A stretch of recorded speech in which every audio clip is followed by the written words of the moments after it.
今集嘅內容係由 Surfshark VPN 贊助播出。今日嚟到 Volkswagen 位於 Milton Keynes 嘅英國總部，為嘅就係試佢哋幾架新車。究竟 ID. Buzz 適唔適合車中泊？喺高速公路上面揸又係點嘅呢？ ID4 同 ID5 嘅分別係咪淨係限於車尾呢？仲有呢架 T-Roc 嘅開篷版，究竟揸落去係點嘅呢？廢話無多，即刻去片。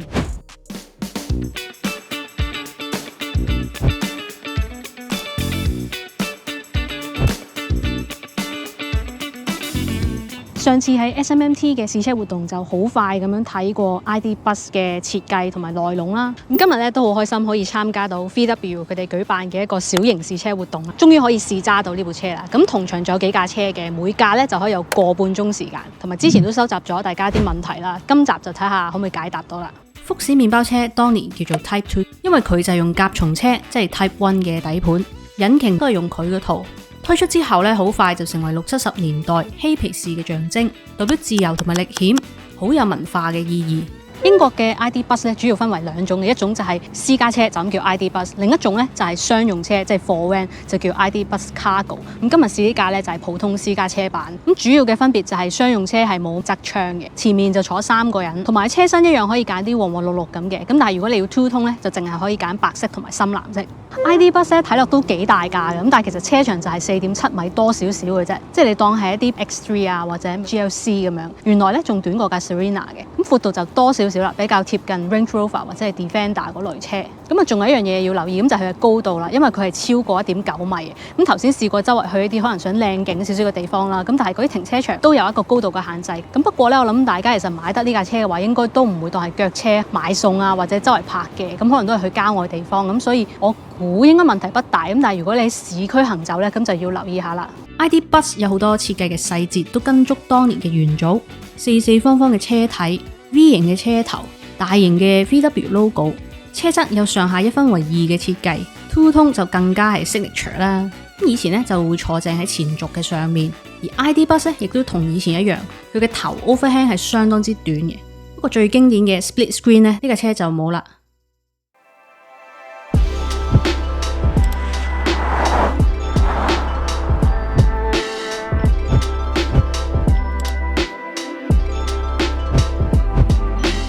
不過話就話咧，每架車有個半鐘咧，原來時間都唔係好多啊！咁而家即刻試下揸下呢架車係咩感覺先。呢架車咧，頭先揸過嚟嘅時候，發現注目即係回頭率都幾高嘅，因為始終呢架車比較新啦，同埋係真係 eye catching 嘅。我覺得 MK 呢個地方咧就出名多迴旋處噶啦，好適合試下呢架車究竟有咩感覺啦。我比較有興趣知道嘅就係究竟，想轉波添，究竟一架一長一大嚿咁樣好似貨 van 仔咁樣嘅車行呢啲迴旋處會唔會好辛苦、好擺動咧？咁我好記得以前啱啱學車嘅時候，咁我學貨 van 噶嘛，我會 expect 一架即係呢一類嘅車咧揸落去係咪即係好似玩緊Euro Truck Simulator， 係所有嘢有啲 delay 啦，要掉頭或者行迴旋處，我要行翻6點方向嘅時候會唔會好難咧？咁我頭先咧入錯咗一個停車場，係咪即係架車係高過佢個 limit？ 咁我要3手軚掉頭。喂，原來又冇乜問題喎。咁佢哋話呢一架車個 turning circle 咧係算叫做細嘅，咁我揸落去都覺得係比想象中靈活好多嘅。即係譬如啱啱出呢啲迴旋處咁樣啦，即係轉彎其實係同一架車冇乜分別啊，係咯，即係似一架普通車多過似一架 Hiace 咁樣嗰啲嘅。咁呢架車係2噸半啦，咁所以都係一架重車嚟嘅。但係我行呢一類咧快少少嘅路啦，咁始終佢都係一架電車，都還好嘅。咁好啦，好多人都會問究竟呢架車個風噪會唔會好勁咧？嗱，雖然我而家唔係上高速公路啦，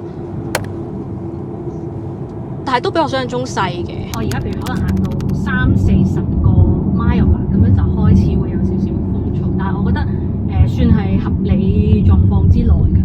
咁同呢架車相處短短嘅時間，我覺得呢架車比想象之中咧真係好揸嘅。咁可能因為佢用 MEB 呢個底盤啦，咁呢個專為電動車去做，咁而其他私家車亦都係用佢啦，即係譬如 ID.3、ID.4、ID.5， 所以佢揸上嚟就會似真係私家車、乘用車。我之前亦都揸過 V-Class 嗰類咁大型咁長嘅車啦，咁呢架又唔似嗰種感覺嘅。咁加埋呢架車嘅設計啊，整體嘅感覺都令到我覺得激死息我已經下部機話過熱，夠電個里程咧其實就夠用㗎啦，有200幾個 mile。咁佢係77 kWh。咁啱啱 Volkswagen 亦都宣布咗佢哋會有7座版，即係長續佢 long wheelbase 版嗰架咧就會配大電啦，咁所以續航距離會多啲，咁係80幾 kWh 嘅版本嚟嘅。咁另外亦都有天窗嘅 option。咁呢一架車咧就 made in Germany， 德國製造嘅。車價而家英國賣緊58,000幾磅起，咁就有2個版本。咁 Live 版本就係所謂齋版啦，其實都已經算係幾齊㗎啦，有暖凳啊等等啦。咁另外就係 Style 版本啦 ，Style 就齊料少少啦。咁當初睇嘅時候咧，都會覺得呢架車哇好似有啲貴喎。所謂嘅同級對手 Citroen 啊或者係標致嘅 4Van 咁樣，咁佢哋只不過係一半嘅價錢。咁但係你諗真啲喎，呢一架嘅續航距離會多啲啦，設計亦都會靚啲，空間多啲。咁同埋呢一架車以前開始已經 sell 嘅嘢唔係咁簡單，話呢架普通 van 仔帶你周圍去啊嘛，而係一種即係 lifestyle， 即係以前你揸呢一架 Type 2 T1 嘅話，你會將架車裝修到好有自己嘅風格，有唔同嘅顏色。揸完之後覺得其實呢個價錢咧又唔算話太誇張嘅，始終而家呢一個定位咧係真係獨一無二，亦都好期待佢之後嗰架 camper van。哇，仲有我問咗香港嘅代理啦，咁究竟 ID Buzz 會唔會喺香港見到呢？暫時咧都係未有答案嘅。咁我相信佢哋都好希望可以嚟到香港啦，因為知道好多人都對呢架車好有興趣。淨係知道 ID 系列咧會嚟香港嘅話，首先應該係 ID4，咁個期咧應該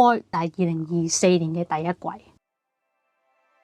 咁 VW 佢哋好好啦，準備咗午餐俾我哋，咁啊有啲簡單嘅三文治啊，有嘢飲，啱晒喺呢架車上面。回應翻之前嘅問題咧，咁究竟呢架車適唔適合做車中泊呢？嗱，我自己就未試過，更加未揸過呢架車去啦。咁我自己覺得咧，呢架車特別係可能之後出嘅7座版啦，咁應該咧係幾適合車中泊嘅，因為你諗下車入面個內籠咁舒服咁闊落，咁尾箱可以擺到咁多嘢，我諗一家4口去遠遊夜下餐咧，應該都冇乜大問題。將中排瞓低晒，咁其實個空間咧應該可以夠 set 一張床咁樣咯，咁應該幾過癮嘅。呢個純粹係個人嘅猜測啦。下一架廣告時間 ，Surfshark 喺呢條 channel 出現過好多次啦。啲基本嘢，譬如隱藏 IP、翻牆、保障個人私隱嗰啲咧就唔多講啦。咁今次想講幾樣咧，未必間公司都有，但係應該都幾幫到手嘅功能。Kill Switch， 當 VPN 斷線嘅時候，呢個就會係一個安全網，你嘅活動同埋敏感數據就唔會輕易咁泄露出去。Bypasser， 有啲你信任嘅網站或者係 app 咧，你唔需要用到 VPN 嘅，就可以用到呢一個功能。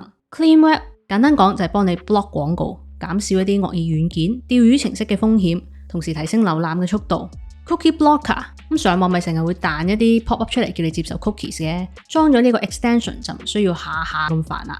Surfshark 支援多種裝置，除咗一諗就諗到嘅 Windows 同埋 Mac 機、iPhone 同埋 Android 嘅電話，仲包括譬如係 PlayStation， 又或者係 router 上面設定 VPN 都得。咁而家咧只要用呢一個 promo code 就可以享有特定嘅折扣優惠，同埋獲得額外3個月免費。有興趣記得去下面資訊欄度睇下啦。呢一架咧係 ID4， 呢一架係 ID5， 不過呢個角度咧應該分唔到邊架打邊架噶啦。但係當你一企喺車尾，就睇得出個分別噶啦。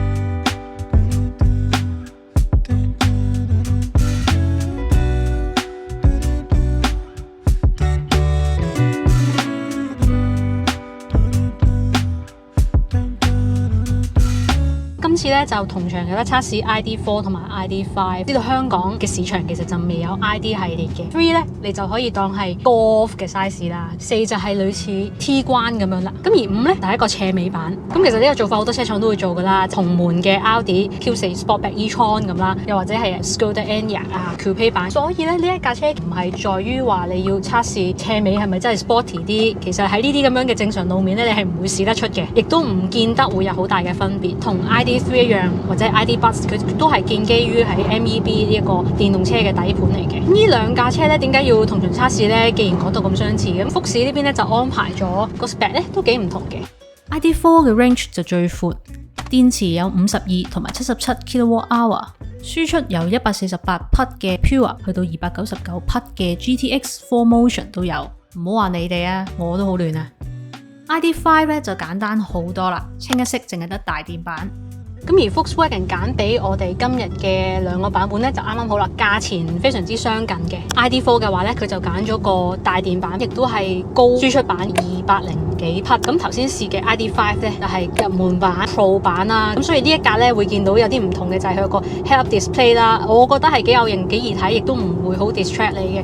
咁同埋有電尾門啦，美中不足嘅就係我發覺兩架車即係唔係淨係 Coupe SUV 嘅專利啊，呢一架都有少少嘅，咁就係喺倒後鏡度睇後面嘅情況咧係幾狹窄。咁我諗其實同 Audi 嘅車咧有樣好相似嘅，你唔計一啲設計上或者外形上嘅嘢，揸落去咧我係覺得好輕鬆㗎，係有種好冇壓力、好 smooth 嘅，但係你完全唔會覺得話哇好大架、好難睇位、好擔心會唔會過線啊，係完全冇呢種感覺嘅，睇得好清楚嘅。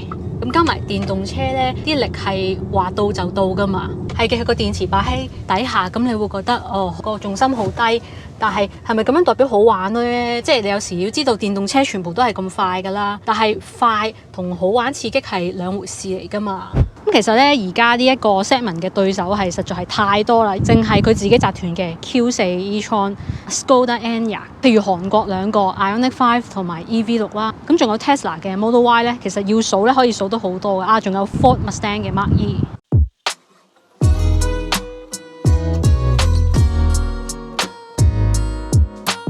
講完駕駛感受，作為家庭車，點都要講下佢嘅坐人同埋擺嘢空間。咁呢架車咧，我係覺得都幾神奇嘅，因為佢只不過係中型嘅 SUV size 啦。咁但係聰明嘅係入面個空間咧做得幾唔錯嘅，坐落去你以為入面都係啱啱好啦，但係又比想象之中闊落嘅。咁我覺得 ID 系列暫時都係俾到我咁啊印象，譬如 ID3 細細架車，但係原來入面係坐得咁舒服、咁闊落嘅。咁而 ID4 同 ID5 咧，亦都係相近嘅道理啦。兩架車嘅腳位幾乎一模一樣，當然以我嘅身形唔可以作準。不過我覺得正常身高嘅話，應該腳位都唔算話太差嘅。Headroom 方面 ，ID4 嘅實際高度係高過 ID5 25mm， 坐入後座咧，我覺得的確係有些微嘅分別。咁但係現場兩架車都有天幕，所以兩架個感覺都唔錯嘅。好多時候我哋覺得 Coupe SUV 應該就係頭頂位少啲啊，跟住尾箱又個空間細啲啦。其實以 ID4 同 ID5 呢個例子嚟講咧，原來 ID5 咧個尾箱係大少少嘅略為，因為佢個車長咧係多的咁多啦，咁所以空間上佢係大啲。咁當然實際你擺起篋上嚟咧，未必察覺到嘅。車廂要我揀一樣嘢去彈嘅話，我就會話係佢嘅 infotainment。ID4 同 ID5 嘅車廂設計都係玩簡約主義。試車嘅時候咧，幾次想校冷氣，咁我自己就比較傳統，我會情願想直接啲，要實際嘅扭掣。揸緊車嘅時候想校大冷氣都唔使分心啊嘛。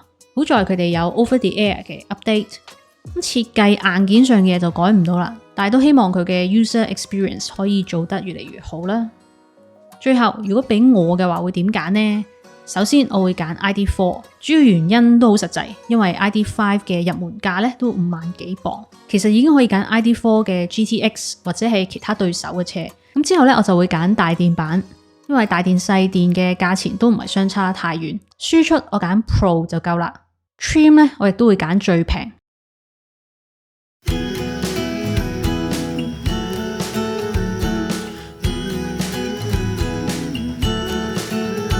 有咩嘢慘得過錄完之後發現原來係冇收到音呢？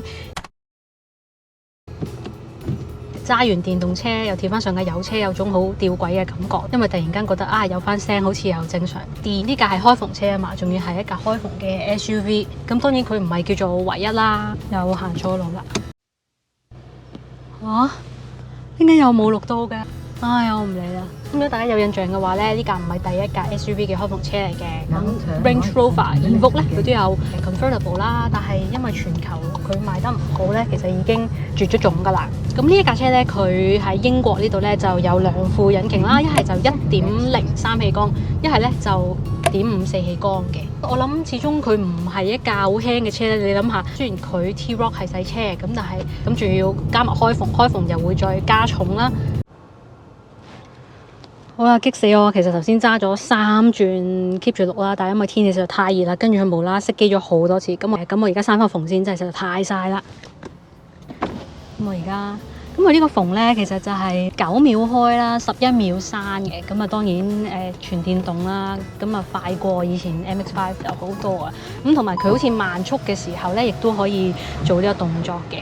咁其實呢架咧就已經係福士係英國嘅唯一賣緊新車之中嘅開篷車嘅，即係完全 grammar 唔啱啊，明係得啦。咁但係其實我係即係好欣賞 Volkswagen 呢一種車，其實真係 niche 到爆啦！即係而家個個揀電動車，你仲要出汽油版，跟住 SUV OK， 咁但係開篷版喎，有幾多人會咁樣買呢？咁但我又覺得佢唔係完全冇 point 嘅喎，我可以話有資格咁樣講啦，即係我之前揸嘅係 MX-5 啊嘛，譬如我揀得 Roadster 其實得2個位，咁如果你得一架車，你想開篷，即係正常去下商場、去超市買嘢，想放多下嘢呢，咁呢架咪 OK 咯。即係當然你一家人見到後面個位其實都唔係好坐得人㗎啦。呢個尾箱頭先睇過，其實都唔係好大嘅啫。始終你多咗2個位，臨時性質可以坐下人或者擺下嘢咁都 OK 嘅。咁揸落去係點呢？咁其實 T-Roc 咧未係最細嗰架 T-Cross 就等於 SUV 版嘅 Polo 啦。T-Roc 咧好似急口令咁啊，咁你當係 Golf 嘅開篷版嘅升高版咯。如果我用 1.0 3氣缸版本咧，可能會有啲吃力啊，即係我已經唔係喪跑咁樣啦。咁講緊可能只不過係要超車啦，或者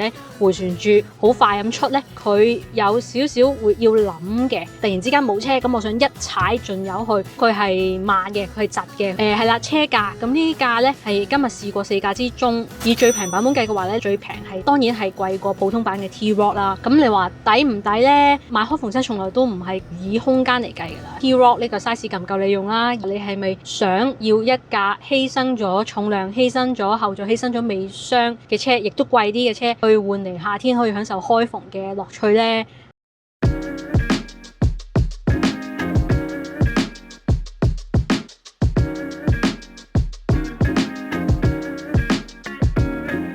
好啦，咁今日喺 Milton Keynes 嘅 VW 迷你試車日咧，大約就係咁樣啦。試咗4架車啦，雖然短短半日嘅時間，但係都幾好玩嘅，可以叫做摸到啊、揸到唔同嘅新車啦。希望之後有唔同嘅車廠可以俾到我有機會參加一啲咁嘅活動，體驗到一啲唔同嘅新車啦。咁雖然咧今次同樣係每架車都係淺淺地，即係唔係好深入咁試到啦。希望都俾到大家一啲唔同嘅感覺啦。因為呢啲車其實香港都未有啦。如果大家有啲咩車想睇我揸、睇我試，咁都不妨喺下面留言話俾我聽，睇下我有冇機會可以約到啦。